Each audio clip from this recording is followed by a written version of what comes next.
While on the topic of the future of work, it is great to have the insights of our next speaker, Bruno Chaintron, who is working in a field of redeveloping organizational structures and roles, and hence the topic of his talk today is role crafting, uncovering potential by optimizing roles in organizations. Bruno is the founder of Role Crafting and the author of Coaching to Make Change a Pleasure. He has over 3 decades of experience in HR and management positions across finance, banking, technology, and distribution.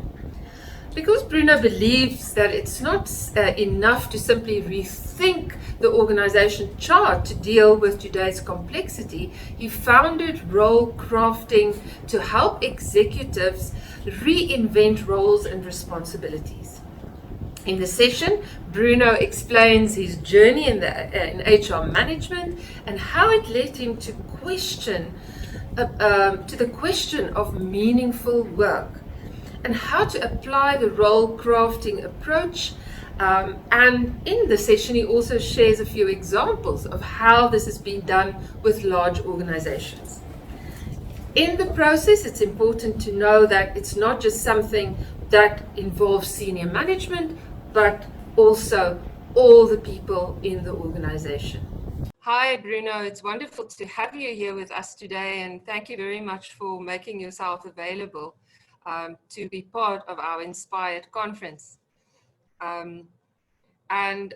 Today, Bruno, as introduced, is going to be looking at role crafting.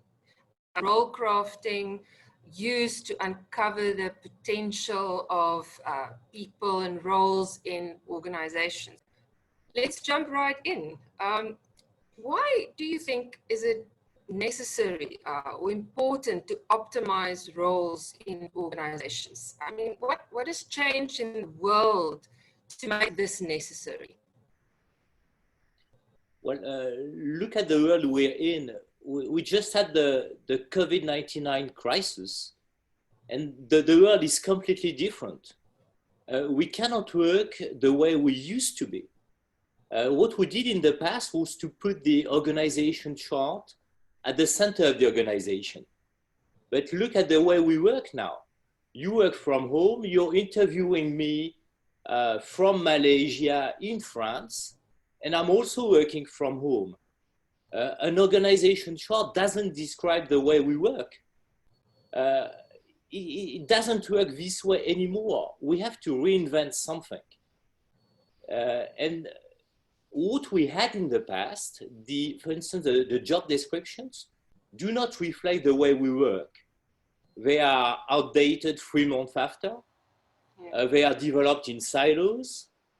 They are developed in a top-down way by 1 or 2 persons. And this has nothing to do with the way we work. And so role crafting is about reinventing something else, something that is more collaborative and something that is more, more down to earth. And what has actually inspired you personally to get involved in role crafting? I mean, what is your story? How did you get to this point? Well, at some point, I was feeling that I was stuck in the system. So I had different jobs, and after 3 years, 4 years, 5 years, depends. Then you're at a point where you say, okay, I have a job, but is it the right job for me? Yeah. And so I had ideas of other things, other more interesting things that I could do.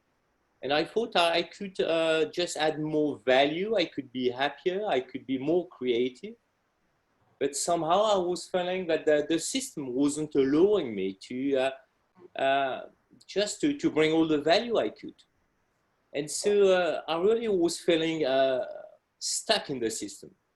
So after several years in a job, sometimes I was feeling like a fish trying to climb up a tree. And Einstein used to say that if you ask a fish to climb a tree, it will spend its whole life believing that it is stupid. And so I had the feeling I was doing things that had no purpose. And I had ideas of other things that I could be doing. And those other things were more interesting. They had a purpose. And I was believing that they were also more useful to the entire organization. And so when that feeling came, this is usually when I decided that I had to reinvent my job. And I started as a strategy consultant with a US firm. And then I became a coach. I became vice president HR development, vice president international development. And I was keeping reinventing my role up to general management positions. And even in those general management positions, I was sometimes, I was feeling, not always of course, but sometimes I was feeling that, that my ability to act was limited by the system. This was really that. I felt somehow stuck or prisoner of the system. And so I had the idea that we should work on the relationship between the person and the system, the relationship between the person and the organization, to allow the person to be more creative in the organization. And this is what really role crafting is about. I had kept reinventing my role, and at some point, what I did for myself, I decided to do for others. And this is how Role Crafting was founded as a company in 2010.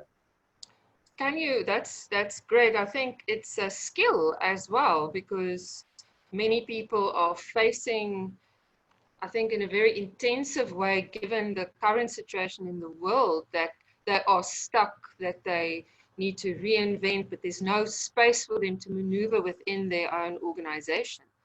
And, you know, it requires a certain skill set that we could maybe talk about later. But, you know, as in terms of your role crafting company, what then would you say is your vision and your mission for your company? Okay, so I would say that the vision is to develop fair roles. What I mean by fair is roles that are at the same time fair for the person, yeah, and also fair for the organization. It's a balance between both. What is fair for me as a person, and what is fair for me to do for the organization. yes, yes. And so if you talk about that, so if you were to give a definition of role crafting, what would that be? Very simple. It's about role crafting is about optimizing role, or even sometimes reinventing role. And so optimizing a role means to create fair roles. And maybe I should explain now what is a fair role in more details. So, and here's a slide that I would like to share with the people who are listening to us. You know, a fair role is like a four-leaf clover. And so you can see from the slide that a fair role is the role that best leverages the motivations and best leverages the competencies of the person on the one hand. And on the other hand, the role has to serve the strategy of the company. And it has to be also, it has to serve the organization of the company. Yeah. So it's a four-leaf clover. And of course, four-leaf clover, like in real life, four-leaf clovers are not so common. And there aren't too many roles that are optimized in organization.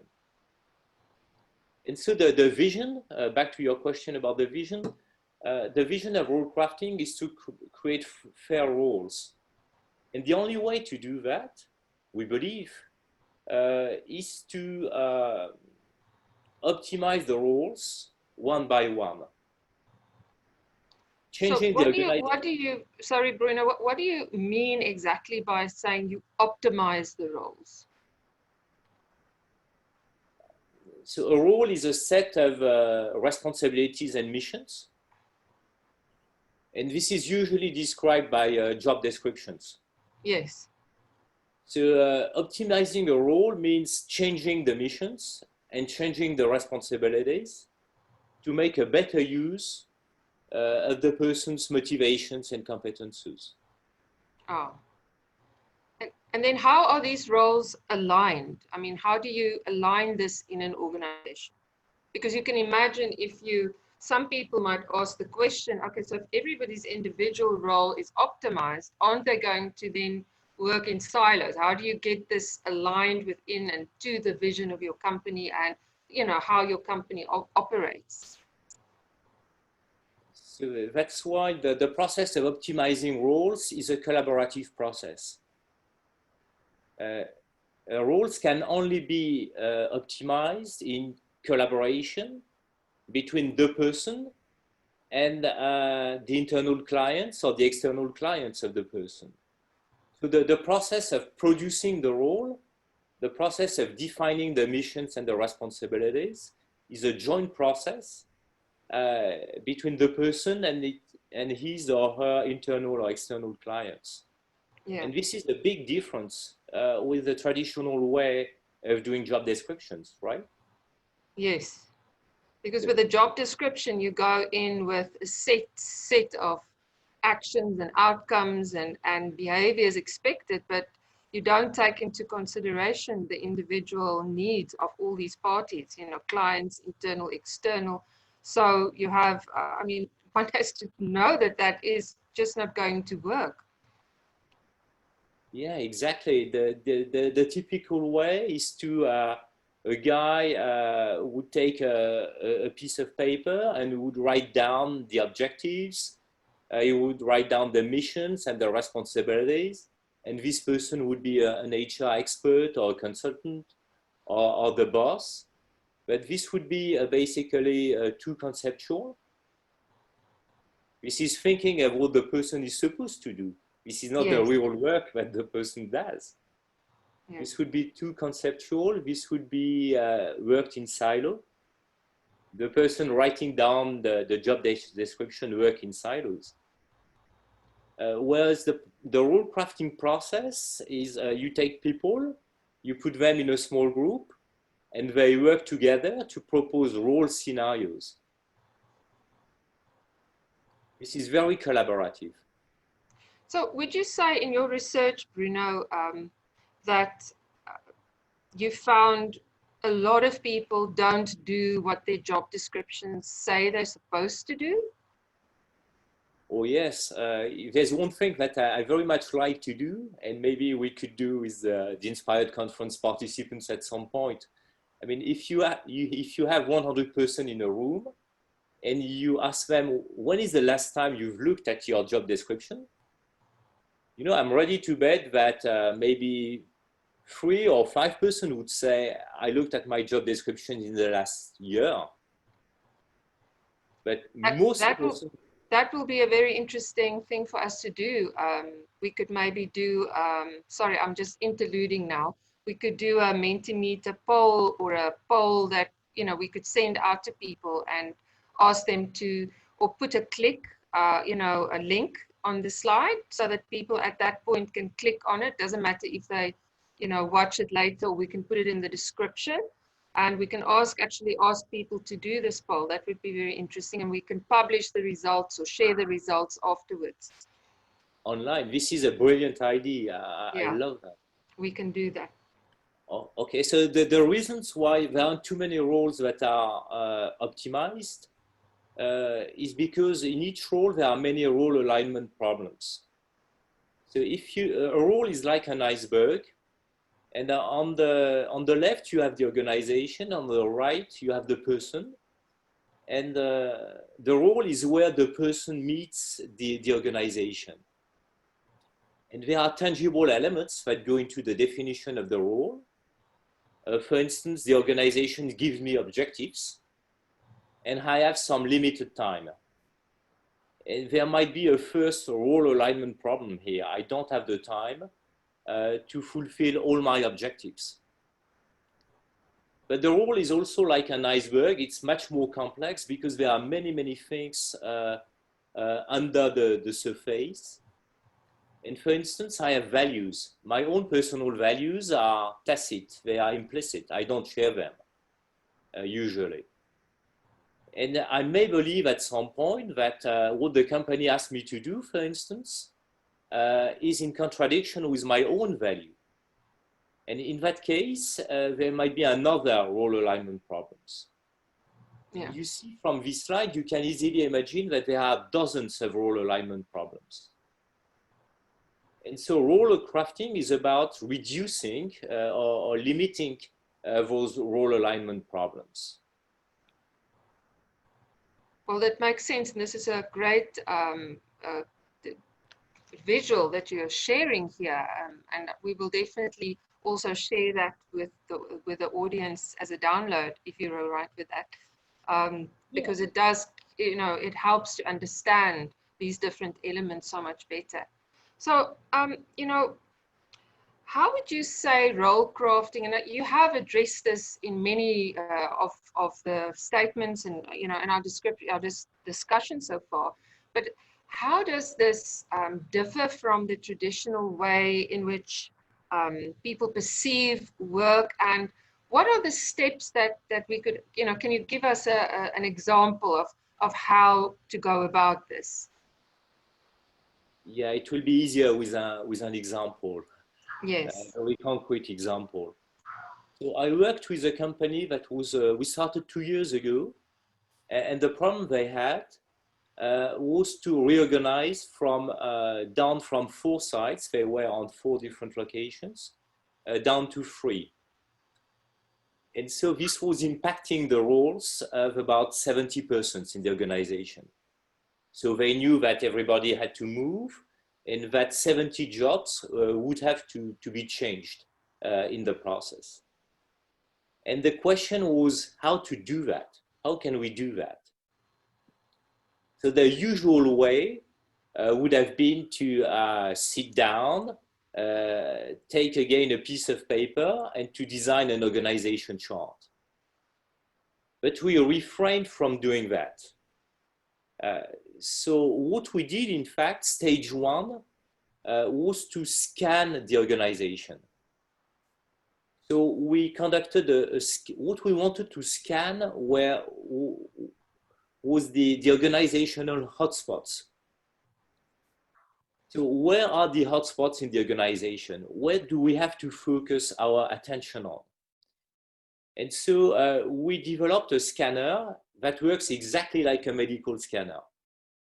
So when you do a medical scanner, for instance, many people nowadays probably have seen lung scanners, unfortunately.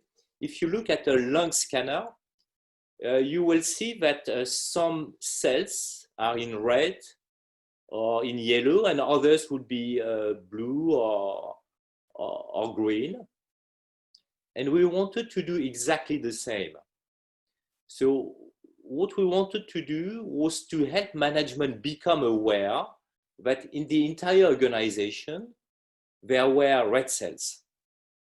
So people who were suffering, people that maybe didn't have the possibility to act the way they thought they could contribute, and even roles that probably are set up to fail. There are roles that you give them to someone, and the person doesn't succeed, and then the person has to go, and you replace the person, and 6 months after, you do the same and the same, and so we call that turnover. But when turnover is high, what is behind high turnover in reality is roles set up to fail. I think that's a really important point that you're making. Don't set up the person or the role or the situation for failure. If you go into the situation with the right mindset and the right thinking, then everybody benefits, because there's so many hidden costs involved in replacing staff. There's a loss of knowledge, there's relationships that needs to be rebuilt, and you don't want that. You want to reduce that. So that is really very important. Well, I'm glad you mentioned that, Elmarie, because in some cases, this is a digression, so sorry, but I'll come back to the scanner. But in some cases, we calculated the cost of casting mistakes for a company. And so I was HR, Vice President HR Development in a role, so I had access to the data. Yes. And so I calculated the cost of casting mistakes as a percentage of the total payroll. And I looked at the 300 top leaders, and I calculated the cost of casting mistakes as a percentage of the total payroll of the top leaders.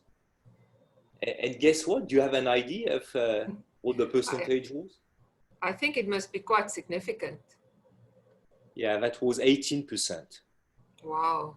Wow. That 18% in redundancy cost, headhunting, interim managers. Yeah. And I mean, that's a cost that you can calculate in terms of the actual remuneration, but the cost that cannot be measured in terms of relationships and in terms of what damage it does to the organization when people are constantly being replaced, when roles don't work. So doing the scan is then an opportunity for you to quickly pick up where there are issues in your organization, if I understand that correct. Yeah. So when we did the scan in this company, we were very surprised with the first picture because the roles that were shown in red were the IT project managers. And nobody was anticipating that.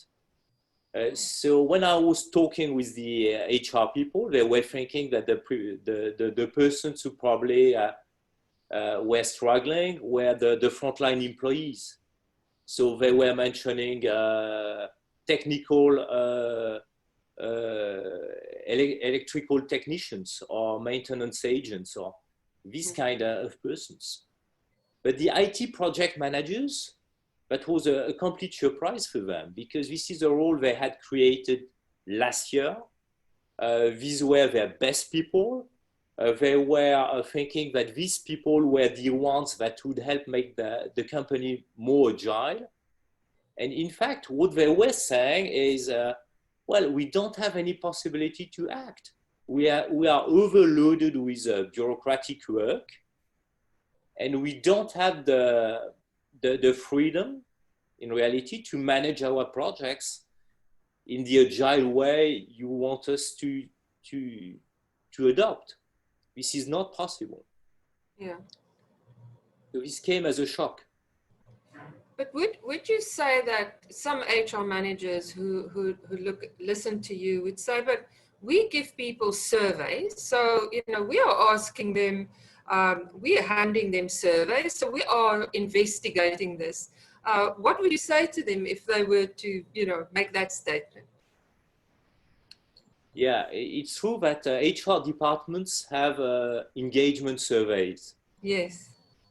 But so what they measure is really the temperature of the body.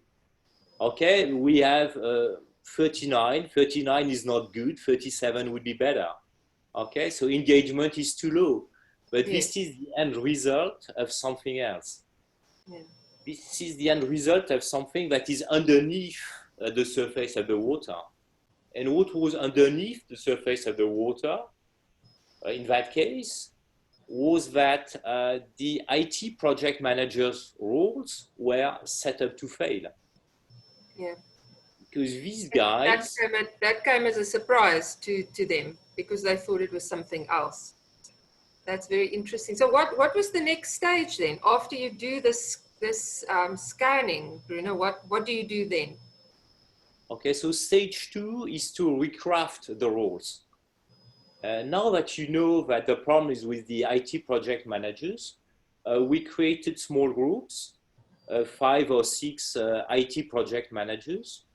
We put those 5 or 6 people in the small group, and we gave those people another tool that I'm calling role crafting.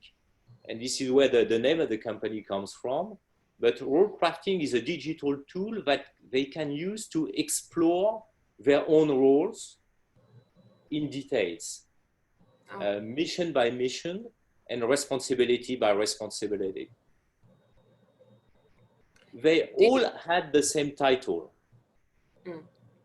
but they all describe their role in very different ways. The 5 or 6 people, they design different missions, they design different responsibilities. And so they were looking at their colleagues around. Oh, this is what you do. I can't believe that. And they all had the same job description, but they were all doing something different and perceiving their role very different. That's fascinating. To some extent. So, I mean, they had 50% of the missions in common, but on the first site, on the second site, on the third site, they were doing different things. And they learned from their colleagues where their challenges were. Yeah. And they didn't have the same challenges. And they had found different solutions to challenges that were relevant to all. And so they designed I'm calling that a digital role mapping. So now, again, it looks like a neuronal map, if you want. And the missions that are dysfunctioning, again, are shown in colors. And we can see with the digital mapping where they do invest their time. And we can also very quickly analyze where the problem comes from. Is it that the responsibilities are not clear? Is it that the objectives are not clear? Is it that their competences are not fully used? Is it that they like training, and so on and so on? So mission by mission, we can do the diagnostic. And so in the small group, they redeveloped a scenario, a better role scenario, a scenario that they would feel more comfortable with, because this would be better for the company, and this would also be better for them. And the small groups develop those scenarios, and they propose the scenarios to the boss, or to the steering committee in that case. Yeah. So then it means also, Bruno, that the organization needs to be open and willing to participate in this conversation, the leaders in the organization. It's not just a bottom-up approach. They must be open to listening, looking at this, and looking at what the needs of their employees are. Yes, so they must first reframe the perception of power. Oh, that's very interesting. And Yeah. so this is very important to engage the management in the right manner. So there's an old perception of power, which is the boss is supposed to know everything and to tell his employees what they should be doing. So this is the top-down view that led to the development of those job descriptions we described. So in that case, the process started with an element of a bottom-up process, right? The good thing about this is that the boss had more possibilities. The boss had an organization chart in mind, of course. Yes. But now he had also 20 different scenarios that could help enrich his vision. And so he really had more power in that sense that he was now able to choose from a wider variety of options. He also had more power because we explained to the people that the boss would just make his criteria visible. He would say, okay, I'm going to decide on your scenario, and these are the criteria that I'm going to use. But you did a fantastic job, and now I have to reflect. So let me share my criteria. Let's discuss those criteria. Maybe you have one or two other criteria that we can add to the list, but in the end, I will be making the decision. And so at some point, the boss changed his view of the organization and added some elements of the bottom-up process. But the boss was in fact much more powerful after that process than before. I think that is really crucial, because as you've mentioned, it means that you have to rethink what power in an organization really is. And I think many people still have that idea that if I'm not the one that makes the decisions, or by doing through this role crafting process, I'm giving away my authority. But actually, as you're explaining, you're extending your authority, you're deepening your ability to make those choices that would make your company so much more successful. And you know, that is a very important point to understand. So if I have it right, so far you've described the scanning of the organization as the first stage. Then we have the second stage, where people are then sharing their own needs and missions, defining that. Am I correct? And then you would be looking at changing the roles from within, you know, the structure of the organization. Am I describing it correctly? Yes, exactly. Stage one is scanning the roles. Stage two is changing the roles. Yes. And stage three is allocating the right persons to the right roles. Are there always enough people? I mean, these roles that come out of this process, is it your experience that everybody can get the role that they want? Well, I wouldn't say always, but well, let me share this example in more depth. So we were at a stage after the workshops where we had defined 20 roles that were the new roles for the 70% in the organization. And so we were comfortable that everyone in the company at this stage was understanding the new roles in enough depth. And so that was the idea of the manager. And I must say that he surprised me. And I mean, I learned from him. And so what we decided to do was his idea was to ask the people in the organization to express their preferences. So we sent out a survey and we asked everyone, what is your preference one job? What is your preference two? What is your preference three job? So that's not a vote. They just expressed their P1, P2, P3. We didn't promise that they would get their P1. So at the same time, we did exactly the same thing with the management.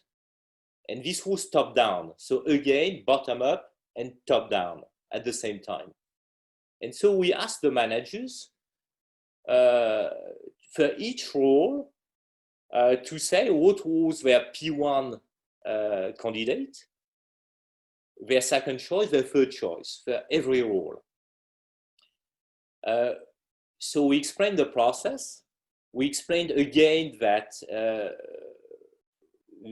those criteria are going to be used this way. So we were transparent with the criteria. And we were very clear that the management, the boss, will decide in the end, but taking into account the preferences that were expressed. And so the amazing thing was that 93% of the employees got their P1 job. 93%, that's incredible. That's just crazy. So it showed me it worked. And honestly, I don't see any reasons why it should not work, provided that the roles are prepared uh, in enough details before. So 93% got their P1, 6% got their P2 job, and only one person moved to another division. And Only so now one person. That is incredible. Yeah, yeah, that is fantastic. Tell me, Bruno, I mean, I'm sure you've done this now with many different organizations and gone through this process, and people have used these tools that you've developed. Is there a limit to the size of the company? You know, is this only for large companies, or can this also be done in small companies? Is it restricted to a certain level of work, or you know, can any organization adopt this approach? absolutely. Everyone can do it. Everyone can do it in any size of company. So we've worked for small companies, medium-sized companies, large groups. The company I was talking about is a company that employs 2,000 people overall. So it's fairly large. But we worked again in a company that in companies that employ 20 persons. And another thing is you can do this with electrical technicians and with general managers. So What about if somebody says to you, but I'm a line worker. I work in an assembly line. How can I find meaning in my work? Or a company that has you know, a factory and says, well, how do these people, you know, this is their job. You know, I can't really change that. the first thing I would tell them is think of your need. What is your need in your role? Okay, when I was 20-year-old, I did a sort of training period as an assembly line worker. And so I was sitting in front of the assembly line, and 6,000 times per day I had to repeat the same thing. And I was sitting on a small chair that was very uncomfortable. And when I was discussing with my colleagues, the other assembly line workers, they were complaining about management, the trade unions, and so on, about general things. But my own need was very, very tangible. My chair was uncomfortable, and I wanted to have it replaced. And so I was lucky because I could speak to the HR director. He was looking at me as a trainee and not as a normal assembly line worker. Yeah. And so I called him, and he said me, "Are you happy with your training period?" I said, "No." He said, "Why?" And I told him, "Sit down, try it." And then he said, "That's very uncomfortable." Yeah. Yeah. Can we replace it? And we got the chairs replaced. So the key thing is about finding the right need and expressing the right need in the right way.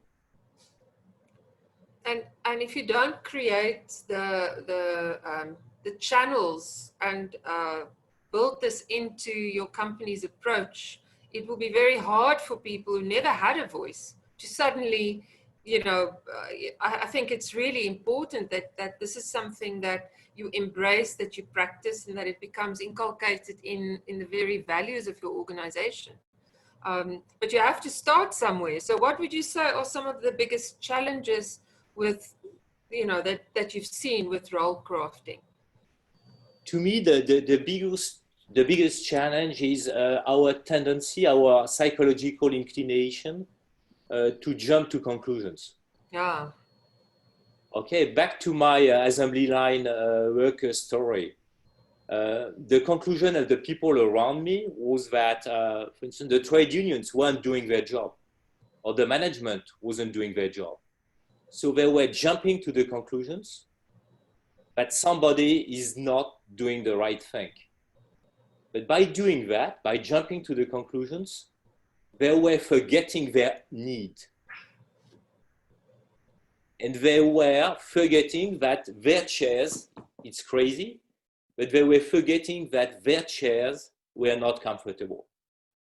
And so we all tend to jump to conclusions too quickly, and therefore we don't see the root cause of the problem we have.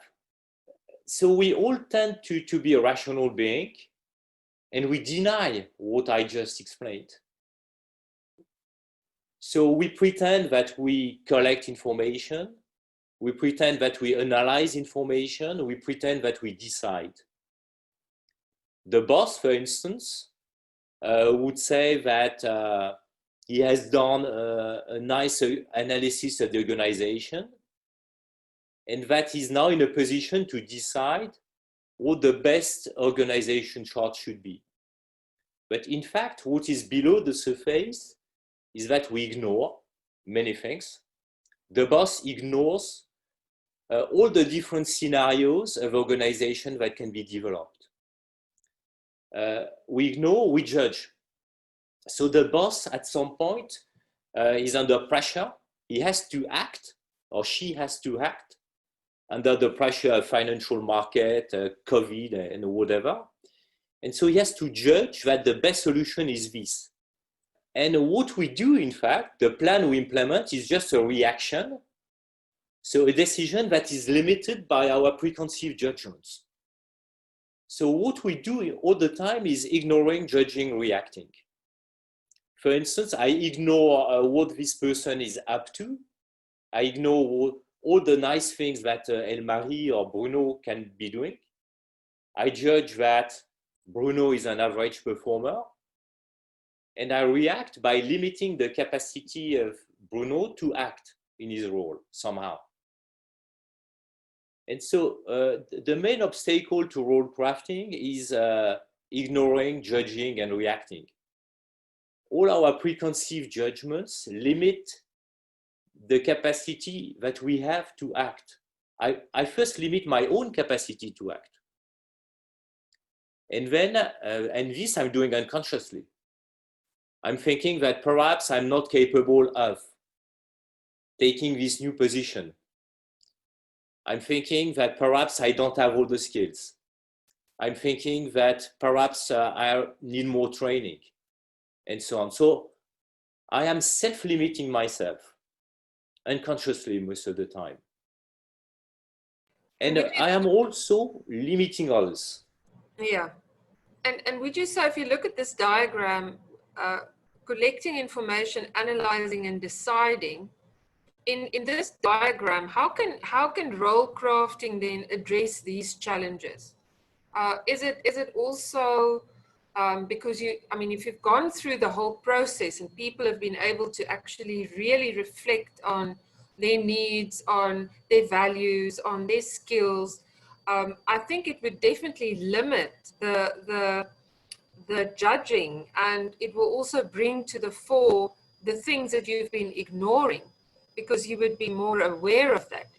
That's how I see the power of going through this scanning process, that people would then, be able to say, well, let me not react, let me not judge, let me not make a very quick decision, because I don't have all the facts. The first step is ignorance. We have to accept that we ignore things. So we're having a discussion now, Marie. We prepared some of it, but other things, they just come up like that. So I don't know all your questions. I don't have all the answers. And so we ignore many things. I ignore many things. You ignore many things.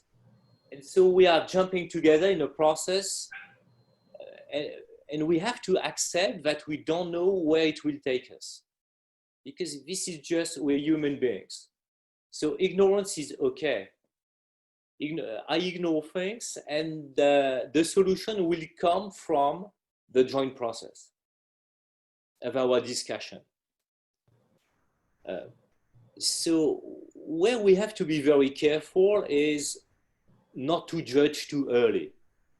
The subordinate, for instance, should not judge too early that there is no future in this organization for her.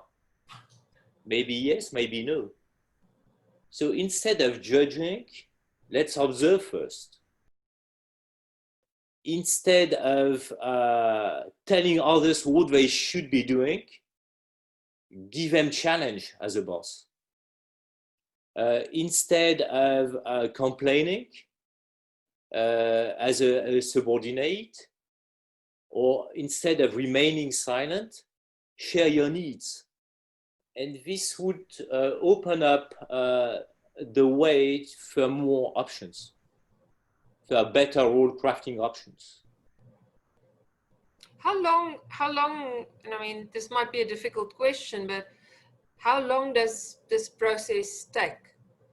Well, again, let's take back to the example I was mentioning before. I would say that the full reorganization took 1 year.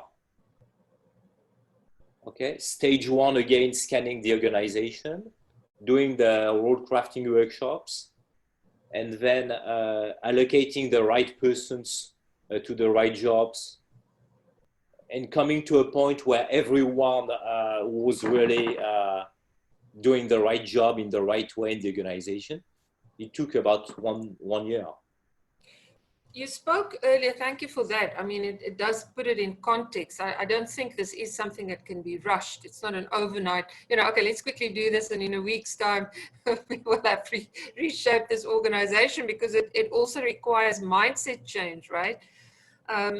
But you spoke earlier about a role crafting platform that your organization has developed. And how could this be of interest to people who are attending and watching this session, Bruno?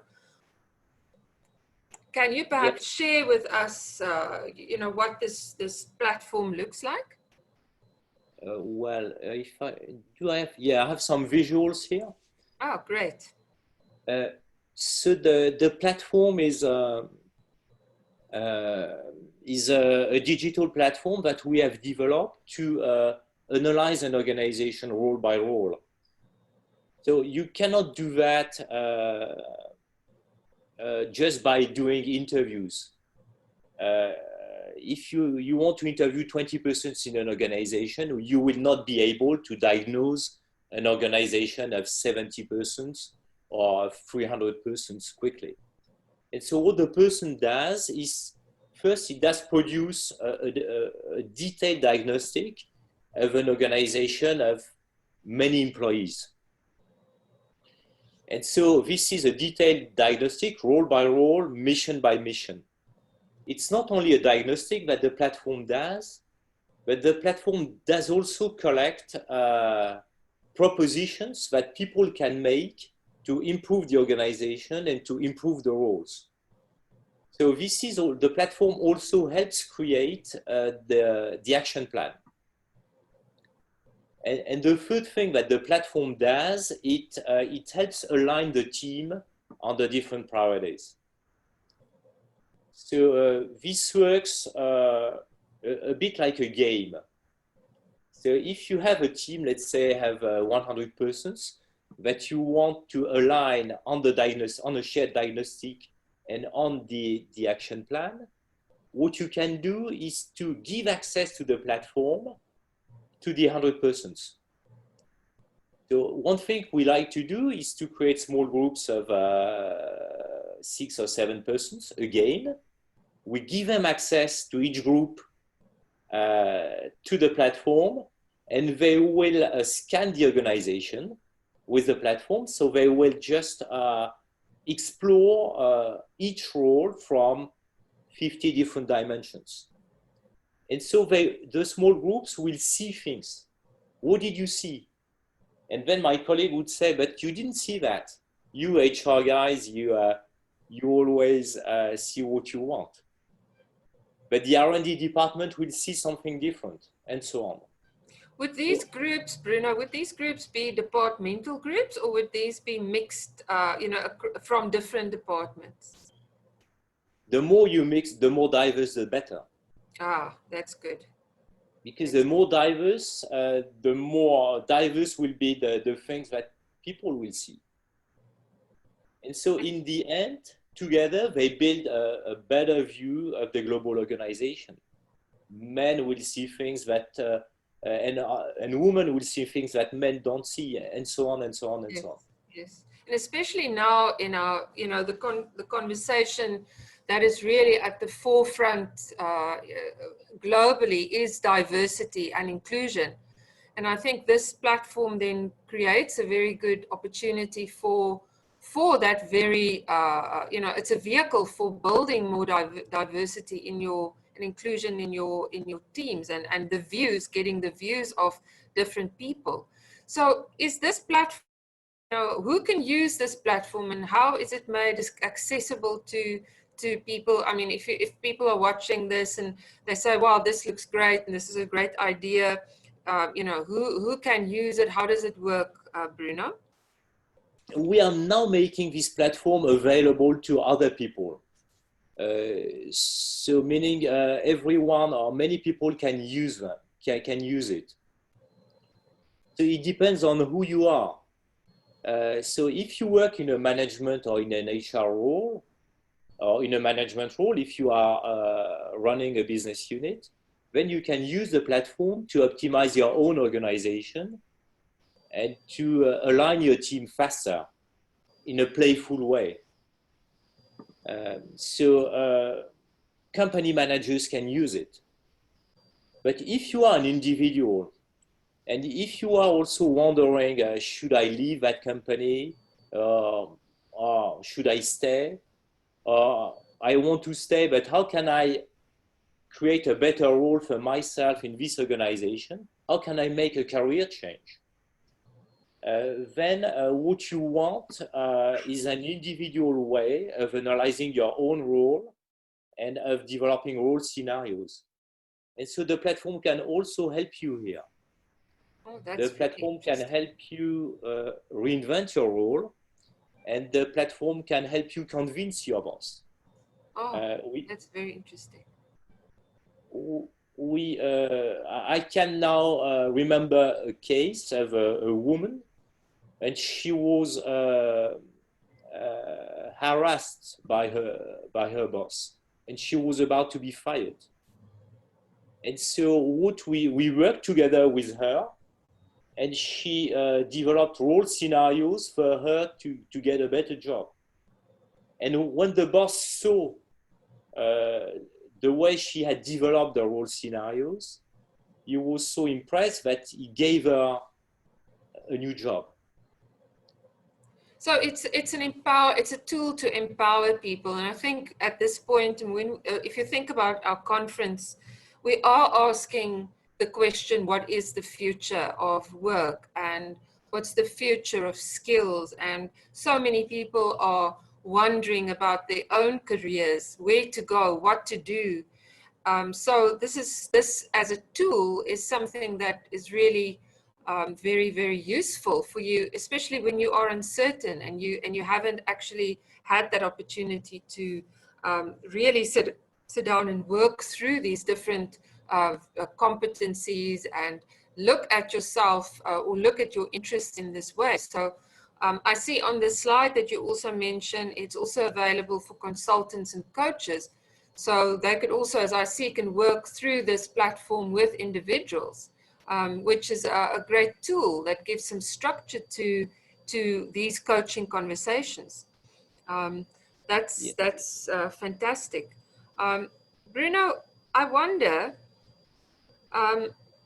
what is some of the, if you had to give somebody advice now, employers or employees, you want to tell them what can they do to make their role more meaningful. What advice would you give them? Well, look at your need. What is your need in your role? Think of it. Take 2 minutes. Don't be like the assembly line workers. What is the one thing you want to change to your role? And write down one sentence. But do it now, or do it just after the conference. Take a piece of paper, write down what is the one thing I want to change to my role. And please don't stop here. Put it in the conference app.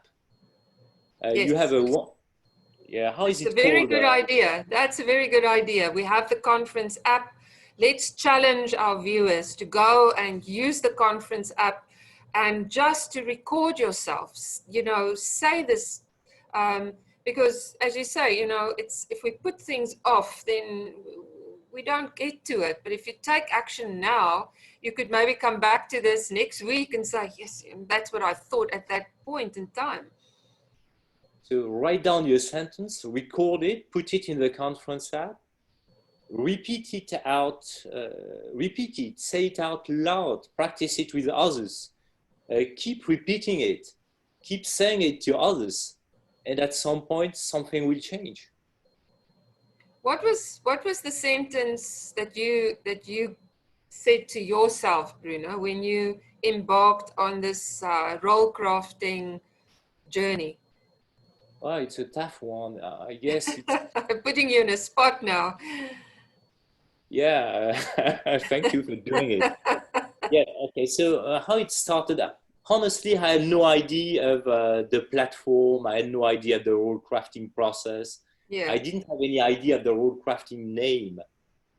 But when I decided to leave the job I had before, there was a party being organized for me, and I had a very good, a very interesting boss, a woman, and she made a nice speech. And the speech she made was, well, Bruno, I mean, she mentioned 2 words in the speech. One was agility. Bruno is agile or whatever. And the second thing was sense of purpose. And so I was listening, you know, I had drunk a glass of champagne already, so I wasn't listening exactly, but I remembered agility and sense of purpose. And so I said, yeah, this is exactly what I want to do. Help create organizations that would be more agile with a greater sense of purpose. And I had no idea of how this would work, but my need was, I want a job that would give me a chance to create more agile organizations and a higher sense of purpose. And so that was my sentence. It was very vague. I had no idea how, but I kept repeating it. So I kept saying to clients, what you're doing, agility with a sense of purpose. And I was repeating this and repeating it. And at some point it became a company. And now this company is also, I'm happy to share with you that our need as a company is to find great consultants and great coaches everywhere in the world that share the same kind of vision. And so if you're interested, we can organize demo, we can talk, and we can invent things. But share your needs, share your need with others, the same way we're sharing our need with you, and let's see what can be created. Well, that's wonderful. And it's a great invitation to all our viewers from across the world who are looking for more meaning in their lives through their careers.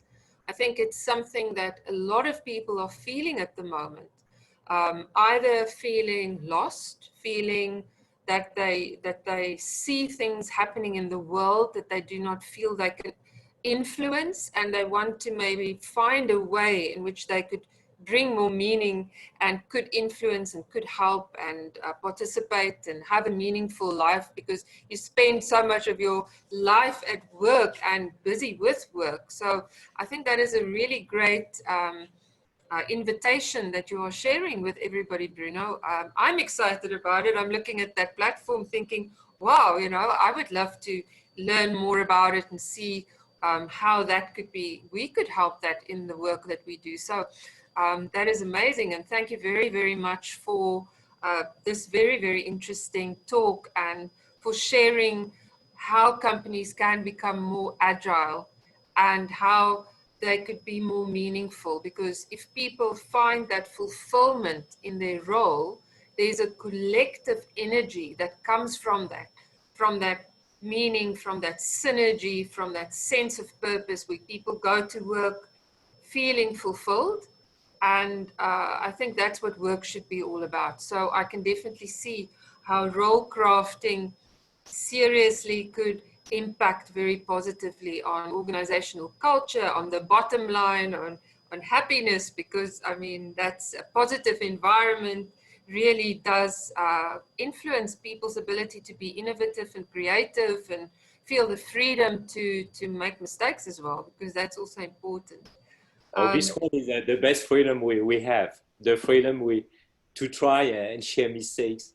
You know, I really want to thank you, Anne-Marie, because I want to thank you for the energy you put in the Inspired Conference.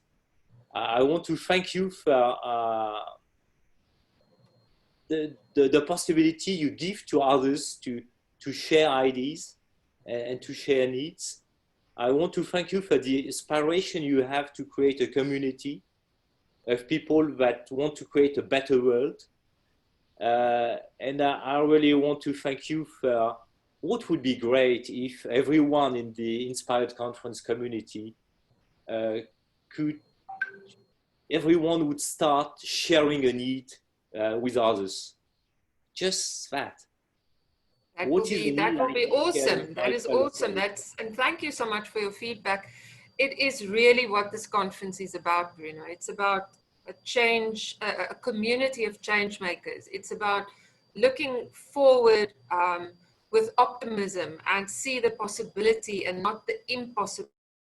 And definitely networking, collaboration, and finding a sense of purpose from what we are doing here. So thank you very much for your kind words. And yes, please, we will share information about your platform. And I want to reiterate the invitation. Please share your sentence. You can do it in writing if you don't want to record yourself, but on the app, please do, because we would love to see what your sentence is, and you might be interested to see how many like-minded people there are out there who might share the same sentence, and that offers the opportunity for networking and collaboration. Thank you very, very much, Bruno, for your time, and looking forward to further working with you in the future. Thank you, Anne-Marie.